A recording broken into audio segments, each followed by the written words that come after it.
একদম মিথ্যা কথা। আমি চিৎকার করে ড্রয়িং রুমের মাঝখানে এসে দাঁড়ালাম। আমি স্পষ্ট দেখতে পেলাম বাবার চোখ দুটো ক্ষোভে আর বিস্ময়ে বড় বড় হয়ে গেছে। তিনি দাঁত কিরমির করে ফিস ফিস করে বললেন, চুপ কর নীলু, ঘরে যা, নইলে ফল ভালো হবে না। কিন্তু আমার মনে তখন কোনো ভয় ছিল না। আমি সিদ্ধান্ত নিয়েছি। আমি ওখানে উপস্থিত সবার সামনে পুরো ঘটনাটা খুলে বললাম। কিভাবে তিনি মায়ের গর্ভবতী পেটে সজোরে লাথি মেরেছেন, কিভাবে কোনো অনুশোচনা ছাড়া আমাদের মিথ্যা বলার জন্য ব্যাত উঁচিয়ে হুমকি দিচ্ছিলেন, এবং ওনাদের উপস্থিতিতে কিভাবে আমাকে চোখ রাঙাচ্ছেন। মায়ের উপর ওই পৈশাচিক অত্যাচারের কথা শুনে আমার নানাজি আর নিজেকে ধরে রাখতে পারলেন না। ওনার চোখ দিয়ে জল গড়িয়ে পড়ছিল। তিনি চিৎকার করে উঠলেন, কুলাঙ্গার, তুই আমার মেয়েটাকে এভাবে খুন করলি। নানাজি রাগে অন্ধ হয়ে বাবার কলার ধরার জন্য তেড়ে গেলেন, কিন্তু অন্য মুরব্বীরা ওনাকে শক্ত করে ধরলেন। আমি থামিনি। আমি ওনাদের আরো জানালাম যে কিভাবে ওই সব কিছু সূত্রপাত হয়েছিল, পাশের ফ্ল্যাটের শায়লা ভাবির সাথে ওনার পরক্রিয়ার সম্পর্ক, এবং কিভাবে তিনি আমাদের না খাইয়ে রেখে ওনার পেছনে টাকা উড়াচ্ছেন। মুরব্বীদের রাগের সীমা রইল না। তারা বাবাকে চরম ধিক্কার দিলেন, বললেন ওনার মতো একটা নরপশু সমাজের কলঙ্ক। তারপর আমার বড় মামা আমার দিকে তাকিয়ে বললেন, নীলু, তোদের যা ব্যাগপত্র আছে নিয়ে আয়। তোরা আর এক মুহূর্ত এই কসাইয়ের বাড়িতে থাকবি না, তোরা আমাদের সাথে যাবি। অবশেষে আমরা ওনার সেই উন্মাদনা আর অত্যাচার থেকে মুক্তি পেলাম। নানাজি যাওয়ার সময় বাবার দিকে ঘুরে তাকিয়ে তর্জনী উঁচিয়ে বললেন, এর বিচার হবে আসাদুল্লাহ, আমরাও দেখে নেব তুই কত বড় ক্ষমতাধর। তারা এই বিষয়ে পুলিশকে জড়াতে চাইলেন না। আমি ওনাদের নিজেদের মধ্যে ফিস ফিস করে বলতে শুনলাম, তারা সমাজ ও পারিবারিক পঞ্চায়েতের মাধ্যমে ওনাকে এমন এক চরম শাস্তি দিবে যা জেলের চেয়েও ভয়ঙ্কর হবে। ওনাকে এমন এক জীবন্ত নরক যন্ত্রণা ভোগ করতে হবে যে উনি প্রতি মুহূর্তে নিজের মৃত্যু কামনা করবে। আর এই সব কিছু ঘটেছিল আমার মায়ের দাফনের দিনটিতেই। মায়ের নিথর দেহটা কবরস্থানের চিরনিদ্রায় শায়িত হওয়ার সাথে সাথে ওই বাড়ির সাথে আমাদের সব সম্পর্ক চিরতরে চুকে বুকে গেল। সেদিন সকালে নানাজি আমাদের 3 ভাই বোনকে নিয়ে ওনার সাথে গ্রামের বাড়ির উদ্দেশ্যে রওনা হলেন। গাড়িতে ওঠার আগে তিনি আমাদের মাথায় হাত রেখে ধীর কণ্ঠে বললেন, আজ থেকে তোদের সব দায়িত্ব আমার। তোরা আমার নিজের সন্তান। ওই নরপশুর কথা তোরা আজ থেকে চিরতরে ভুলে যা। সত্যি বলতে, যে লোকটাকে এতদিন তোরা বাবা বলে ডেকে এসেছিস, ওর অস্তিত্ব আমি অনেক আগেই আমার মন থেকে মুছে ফেলেছিলাম। গ্রামে পৌঁছানোর পর মায়ের দাফন কাফনের প্রস্তুতি শুরু হলো। অদ্ভুত ব্যাপার হলো, বাবাও আমাদের পিছু পিছু গ্রামে চলে এসেছিলেন। এমনকি তিনি দাফনের খরচের জন্য বেশ মোটা অঙ্কের টাকাও বাড়িয়ে দিলেন। লোকটা যদি একবার টের পেত ওনার জন্য পেছনের দরজায় কি ভয়ঙ্কর পরিকল্পনা করা হচ্ছিল, তবে হয়তো তিনি গ্রামে আসার সাহসী পেতেন না। আমার নানা বাড়ি আত্মীয় স্বজনরা এমন এক অবলীলা ক্রমে অভিনয় করে যাচ্ছিলেন যেন সবকিছু স্বাভাবিক আছে। তারা বাবার উপর কোনো রাগ দেখালেন না, উল্টো এমন আচরণ করলেন যেন তারা নিয়তিকে মেনে নিয়ে বাবাকে ক্ষমা করে দিয়েছেন।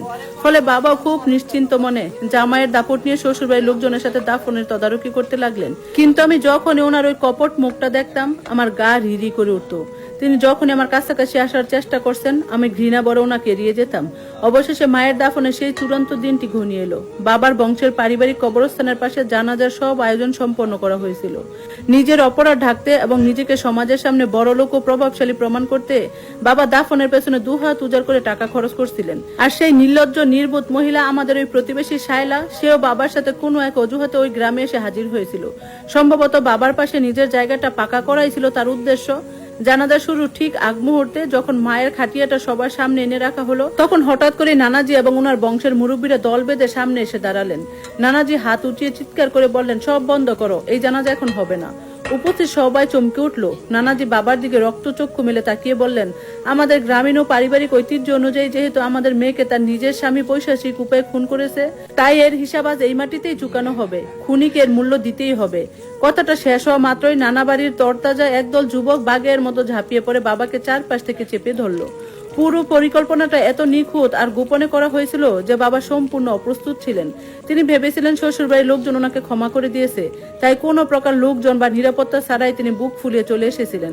এখন তিনি সম্পূর্ণ একলা, আর ওনার শ্বশুরবাড়ির লোকজন ওনার সাথে যা ইচ্ছে তাই করতে পারত। বাবার নিজের বংশের লোকজনও এই আকস্মিক ঘটনার বাধা দেওয়ার সাহস পেলেন না, কারণ মায়ের এই মর্মান্তিক মৃত্যুর পেছনে যে বাবার হাত আছে সেটা জেনে ওনারা নিজেরাও এক তীব্র অপরাধ ভুগছিলেন।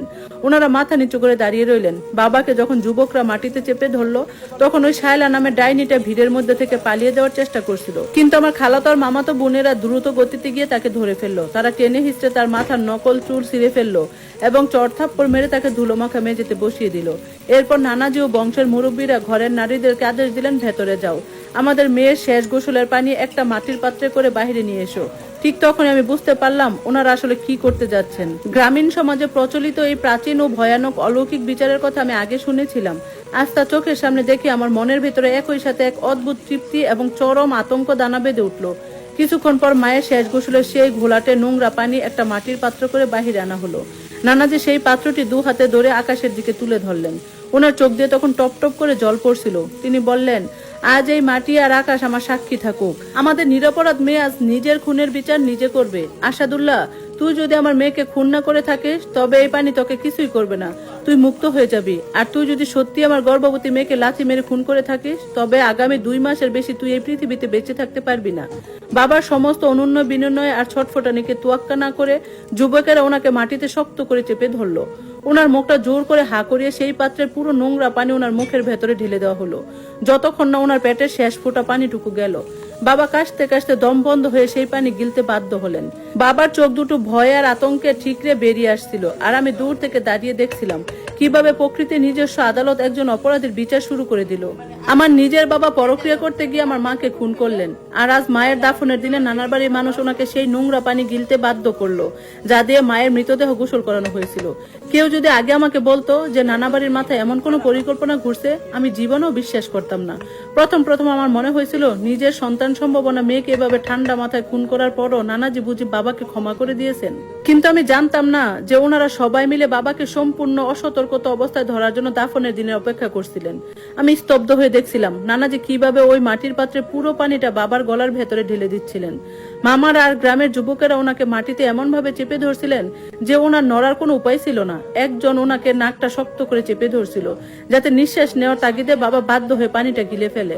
তিনি ছটফট করছিলেন, অমানসিক চিৎকার করছিলেন, কিন্তু নানাজি ততক্ষণে নিজের সিদ্ধান্ত নিয়ে নিয়েছেন। ওনার হাত একটু কাঁপেনি। আমি নানাজিকে বিন্দু মাত্র দোষ দেইনি। গর্ভবতী মা সহ ওনার পেটের নিষ্পাপ শিশুটিকে আমাদের কাছ থেকে কেড়ে নেওয়ার জন্য আমি নিজেই বাবাকে তীব্র ঘৃণা করতাম। তাহলে যে বাবা পরম আদরে নিজের মেয়েকে বড় করে তুলেছেন, সেই মেয়ের এমন নির্মম মৃত্যুতে ওনার বুকের ভেতর ঠিক কতটা আগুন জ্বলছিল তা আমি ভালো করে উপলব্ধি করতে পারছিলাম। কাজ শেষ হওয়া মাত্রই যুবকেরা বাবাকে ছেড়ে দিল। তিনি টালমাটাল পায়ে কোনো মতে উঠে দাঁড়ালেন এবং নানাজির দিকে কাঁপতে কাঁপতে আঙ্গুল উঁচিয়ে বললেন, এই কাজের জন্য তোমাকে আমি চরম শিক্ষা দেব। তিনি কাশতে কাশতে মুখ দিয়ে আঙ্গুল ঢুকিয়ে পানিটা বমি করে বের করার চেষ্টা করছিলেন, কিন্তু ততক্ষণে সব পানি ওনার পেটের ভিতরে থিতু হয়ে গেছে। ওদিকে সব মহিলারা শায়লাকে চুল ধরে টেনে হিচড়ে এনে বেত মারতে শুরু করলো। তারা সমস্বরে গ্রামীণ ভাষায় ছড়া কেটে বলতে লাগলেন, পরের জামাই দেখলে যারা লোভ সামলাতে পারিস না, তোদের মতো ডাইনিদের এই সমাজে ঠাঁই নেই। বেতের বাড়িগুলো যখন শায়লার পিঠে পড়ছিল আর ওনারা দল বেঁধে তাকে ধিক্কার দিচ্ছিলেন, দূর থেকে দাঁড়িয়ে সেই দৃশ্য দেখে আমার মনের ভেতরে এক পরম তৃপ্তি লাগছিল। ও এটাই ডিজার্ভ করে। অবশেষে মহিলারা শায়লাকে ছেড়ে দিলে সে কাঁদতে কাঁদতে কোনো মতে দৌড়ে গিয়ে বাবার বাড়িতে গিয়ে উঠলো। বাবা আর এক মুহূর্ত না দাঁড়িয়ে গিয়ে গাড়ি স্টার্ট দিয়ে তীব্র গতিতে সেখানে চলে গেলেন। এরপর মায়ের দাফনের বাকি কাজগুলো এমন ভাবে সম্পন্ন হতে লাগলো যেন কিছুক্ষণ আগে কিছুই ঘটেনি। মাকে খুব সুন্দরভাবে কবরস্থ করা হলো, কিন্তু মাটি দেওয়া শেষ হতে না হতেই বাবার কয়েকজন পুলিশ অফিসারকে সাথে নিয়ে সেখানে আবার হাজির হলেন।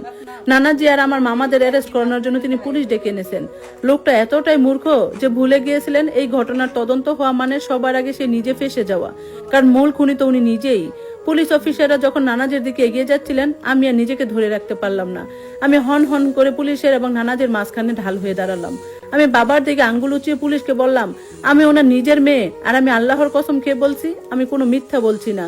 এই লোকটা প্রতিদিন আমার মায়ের উপর অত্যাচার করতো, ওনারা কেউ আমার মাকে মারেনি। এই লোকটাই নিজের গর্ভবতী স্ত্রীর পেটে লাথি মেরে ওনার আর ওনার অনাগত সন্তানকে খুন করেছে। আমার কথা শুনে পুলিশ অফিসাররা থমকে গেলেন। তারা চারপাশের থতমত পরিবেশ, সেখানে উপস্থিত গ্রামের শত মুরব্বী, এলাকার মাতব্বর এবং মায়ের দাফন পরবর্তী ধর্মীয় ঐতিহ্যবাহী আচার অনুষ্ঠানগুলোর দিকে তাকালেন। পরিস্থিতি বেগতিক দেখে তারা ধীরে ধীরে কয়েক পা পিছিয়ে গেলেন। পারিবারিক আর সামাজিক এসব প্রথাগত বিষয়ে আমরা মাথা গোলাবো না, একজন পুলিশ অফিসার নিচু গলায় বললেন। তারপর তারা আর কোনো কথা না বাড়িয়ে গাড়ি নিয়ে চলে গেলেন। পুলিশ চলে যেতে উপস্থিত সবাই বাবার দিকে তাকিয়ে উপহাসের হাসি হাসতে লাগলো। বাবা সেখানে একদম বিভ্রান্ত, অসহায় আর চরম ক্ষোভে ফেটে পড়ার মতো অবস্থায় দাঁড়িয়ে রইলেন। ওনার আর কিছু করার ছিল না। তিনি আবারও রাগে গজগজ করতে করতে গাড়িতে গিয়ে উঠলেন এবং গ্রাম ছেড়ে চলে গেলেন। এরপর তিনি আর কোনোদিন ফিরে আসেননি। এমনকি 18 বছরের সংসার করা স্ত্রীর কবরের পাশে দাঁড়িয়ে শেষ শ্রদ্ধা জানানো সৌজন্যতাটুকু দেখাননি। ধীরে ধীরে সেই অভিশপ্ত দিনটি শেষ হলো। সারাদিন আমি নিজের ভেতরে কষ্টটাকে চেপে রেখেছিলাম, কিন্তু যখন রাত নামলো এবং চারপাশটা নিঝুম হয়ে গেল তখন আমার মনের ভেতরে এক চরম একাকিত্ব ভর করলো। আমার বারবার মনে হতে লাগলো আমার মা সত্যি সত্যি আমাদের ছেলে চলে গেছেন, এই পৃথিবীতে ওনার অস্তিত্ব আর কোথাও নেই। আমি বিছানায় শুয়ে ঢুকরে কেঁদে উঠলাম। ঠিক তখনই নানাজি নিঃশব্দে ঘরের ভিতরে ঢুকলেন এবং আমার পাশে বসে আলতো করে আমার পিঠে হাত বুলিয়ে দিতে লাগলেন। আর কেঁদো না নানু ভাই, তিনি অত্যন্ত নরম গলায় বললেন। তিনি আমার চোখের জল মুছিয়ে দিয়ে বললেন, এই পৃথিবীতে ওনার আয়ু যতদিন থাক না কেন নিজের শেষ রক্তবিন্দু দিয়ে হলেও তিনি নিশ্চিত করবেন যাতে আমি আমার ভাই বোনদের একটা সুন্দর জীবন পাই। আমাদের যাতে আর কোনোদিন অভাব বা কষ্টের মুখোমুখি হতে না হয়। ভুলে যাও যে তোমাদের কোনো বাবা ছিল, সে তোমাদের জন্মদাতা হতে পারে, কিন্তু আমি চাই তোমরা ওনার নাম পরিচয় আজ থেকে মন থেকে মুছে ফেলো। তিনি একটা দীর্ঘশ্বাস ফেলে একটু থামলেন, তারপর বললেন, কারণ আজ ওনার সাথে যা করা হয়েছে ওটার পর উনি আর বেশি দিন টিকতে পারবেন না। তিনি ভীষণ মনে মাথা নাড়লেন এবং ঘর থেকে বের হওয়ার জন্য উঠে দাঁড়ালেন। আমি সরল মনে জিজ্ঞেস করলাম, নানাজি, বাবা কি সত্যি মারা যাবেন? নানাজি দরজার কাছে গিয়ে একটু থামলেন, তারপর মৃদু অথচ গম্ভীর গলায় বললেন, সেটা কেবল সময়ই বলে দেবে। ওনার গলার আওয়াজে এক অদ্ভুত আর রহস্যময় বেদনার সুর মিশেছিল। ধন্যবাদ সবাইকে তখন গল্পটা শোনার জন্য। এটা ছিল গল্পের শেষ অংশ। কেমন লাগলো অবশ্যই কমেন্টস করে জানাবেন। আজকের মতো আল্লাহ হাফেজ।